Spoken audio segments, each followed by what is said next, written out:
So for the loadout here, I've got 4 ATVS distortion repeaters on the Vanguard and an attrition 5.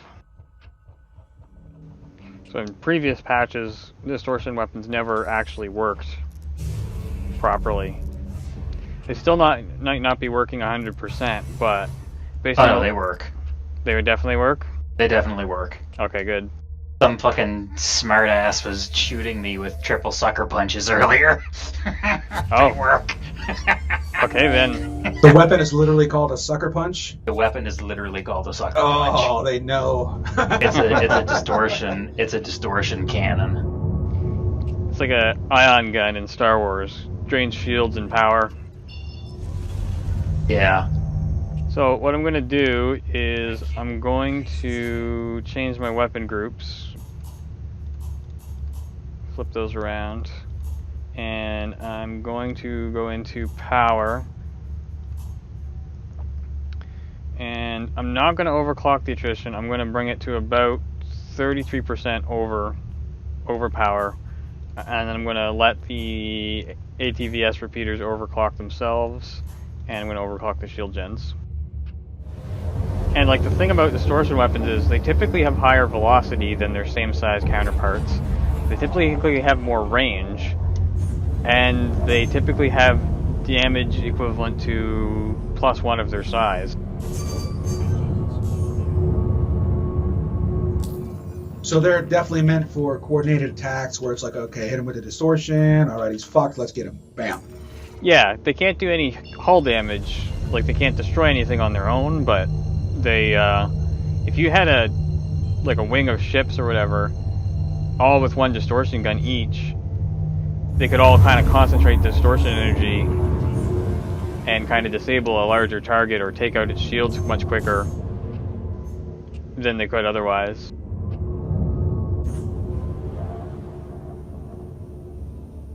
That's why I want. Your setup is amazing for this game, though. Why I put 1 on every fighter. Definitely worth it now. What do you say, Eagle? Saying the setup that you have is really, really amazing for this game. Like, just this game. Absolutely amazing. Well, thanks.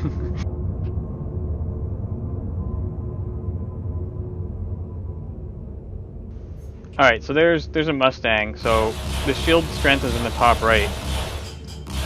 And I've already drained out its first shield, and I'm burning through its other shield faces just by shooting its hull now. So its shields are completely gone.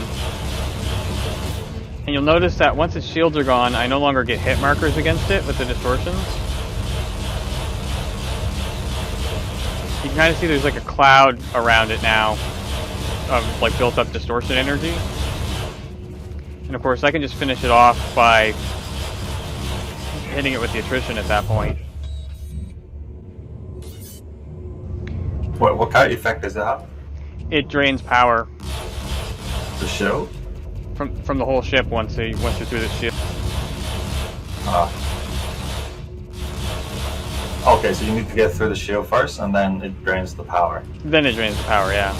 Okay. So yeah, makes sense. But the other thing is although it does usually does 1 size up damage from its normal size weapon, so like a size 3 would do a size 4, the damage can be spread across multiple shield faces as well. So you might not do that full damage on that shield face. So there is sort of a disadvantage of it that way.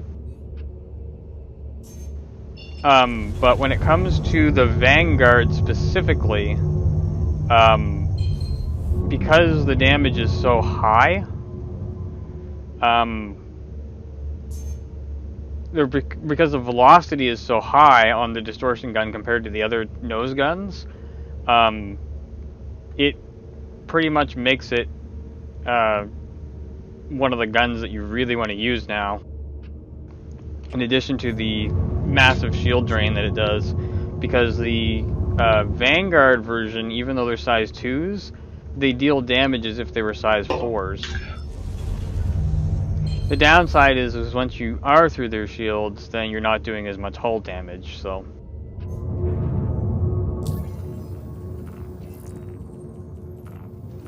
But if you look at and compare...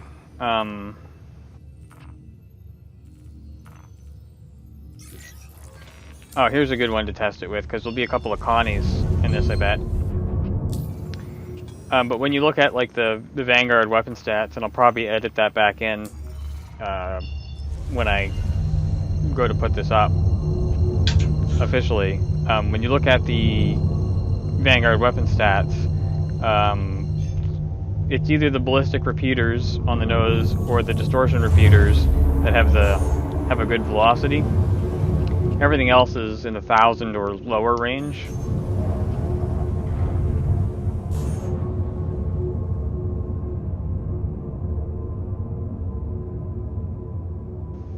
So to me, it makes sense to have maybe a couple of these distortion repeaters, maybe a couple of the ballistics repeaters, and then whatever you want on the nose gun. Can you show me again, how do you change your velocity meter, or the limit? The speed limit, right? I'll show you here in a second. So I'm just burning through this. Now, again, these are NPC ships, so they don't have the same stats that player ships would have. But still, in previous patches, these distortion guns didn't really work in the verse on them. But you see, burning through it right here. Now, I want to lead ahead of the pip here in that case, because on the underside of the Connie, the cargo bay is actually invincible. So if I was to aim right where the pip was showing me, it would mean I would be doing no damage. But to change the velocity limiter, there's two ways with my setup. So using the mini stick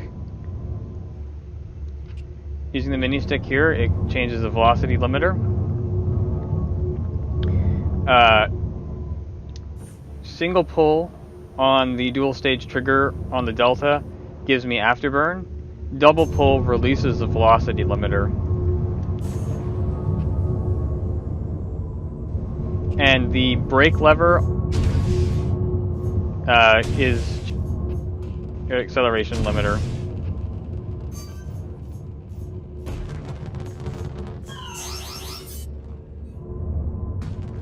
What was that? That was chaff.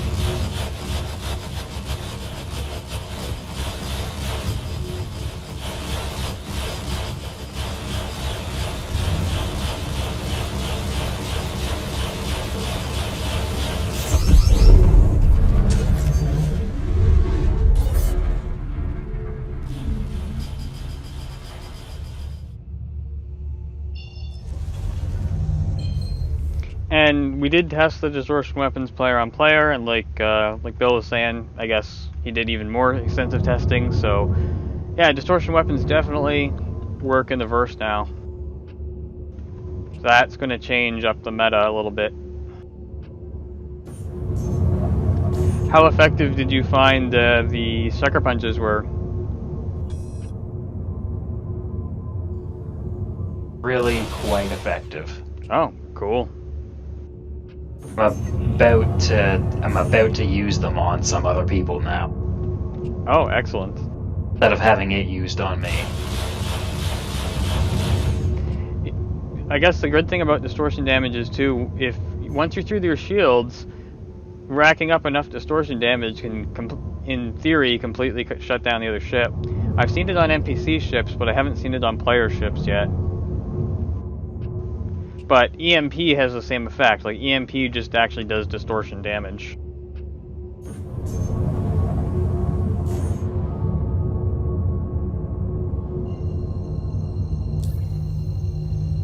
So where this is a 7,000 ECN alert, it should be cutlasses. Ooh, man, this server feels sluggish.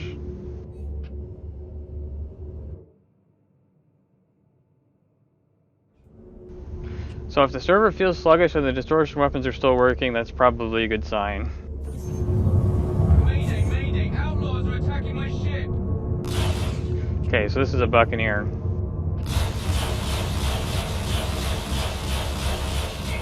Oh, he's bouncing around quite a bit.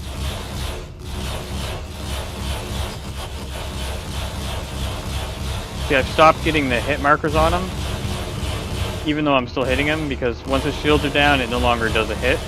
It still actually drains power, but or still actually technically hits, but I'm not sure if it's draining power. I've seen it drain power on cutlasses and things like that, but it just seems to depend.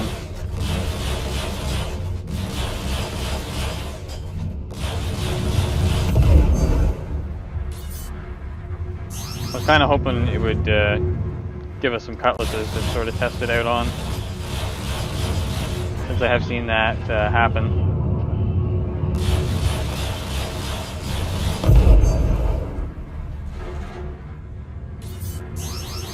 Okay, here's a cutlass that we can try it on. So I'm just going to shoot the distortions at it.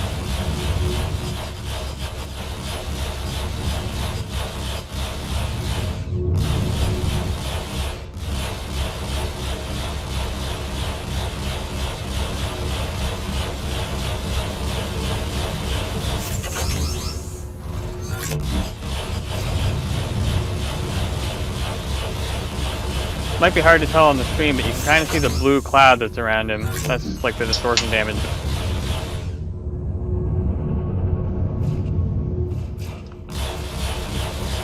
Now I'll just shoot the attrition at him too.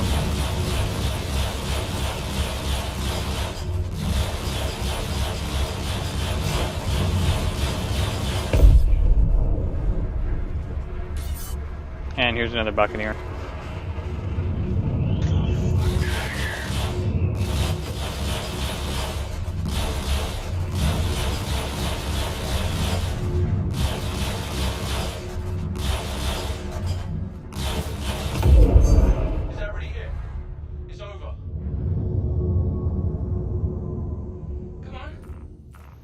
I don't think a lot of people know that the distortion weapons are working yet either, so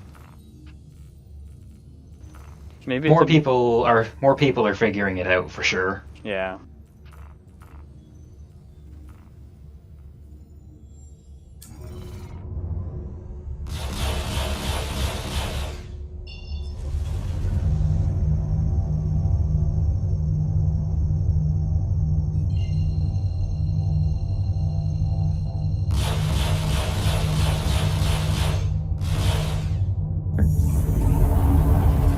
I'm also kind of happy because in the last couple of patches, depending on your ship, the distortion effect was really, really bad on the glass. Like, it would sort of like flood your own screen, making it hard to see, and that doesn't exist now either, so... Do you map your speed limit to like a button or something? My speed limiter? Yeah. Well, I can manually control it with the stick, with the mini stick on the Delta. Oh, I see. Okay, and then if I want to, if I push the first push of the trigger, the first stage of the trigger on the Delta, that gives me afterburner.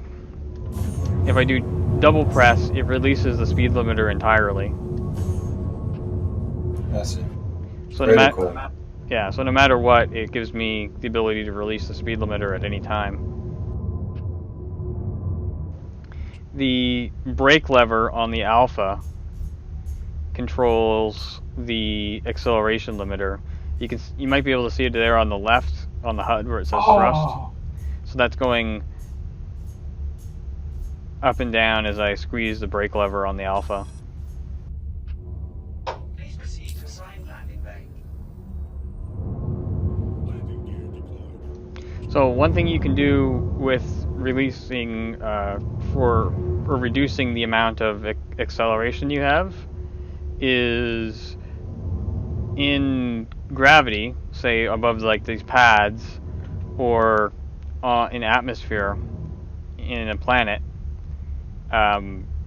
your thrusters underneath are working to keep you up, but if you pull the acceleration back, what will happen is you'll actually start to sink. I'm a little bit too high for, there we go. I got the ladders. So I'm under the effects of gravity due to the pad right now. So if I pull on that brake lever a little bit, it'll limit the acceleration of those thrusters, and I'll just slowly settle down. Landing complete. Have a pleasant I don't even have to strafe down in order to have that happen. I just have to pull back on the acceleration limiter. If that makes any sense at all.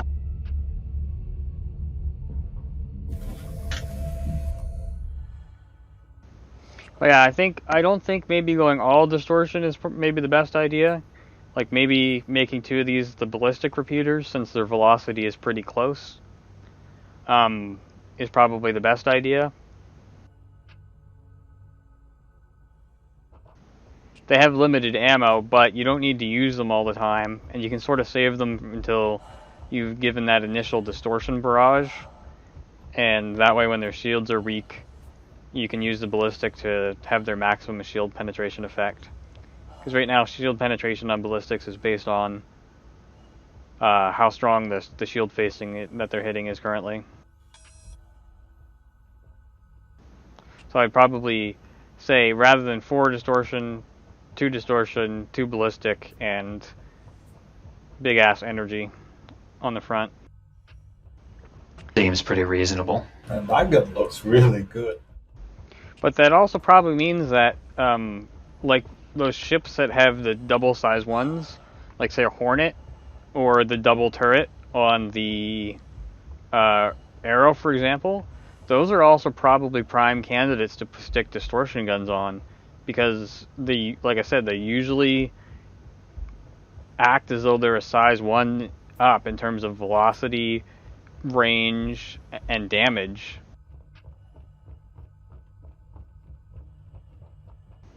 So I'm hoping that means that there's going to be more varied loadouts now. But we probably won't see that fully realized until actual armor is implemented, but still. Alright, that's all I really wanted to do. So I'm gonna stop it.